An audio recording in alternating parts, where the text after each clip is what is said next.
బుగ్గ మీద వెచ్చని సిగ్గు వచ్చినప్పుడు దానిని అడుగు, ఎర్రదనం అంటే చెబుతుంది.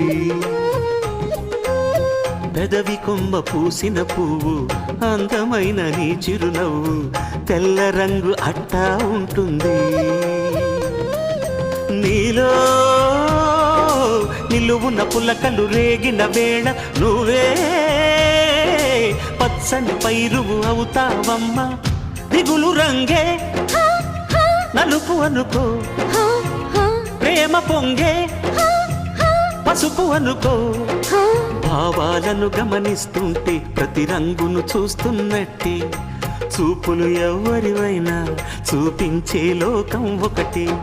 నేస్తమా ఇద్దరి లోకం ఒకటే లేవమ్మా, అందుకే నా కన్నులతో లోకం చూడమ్మా.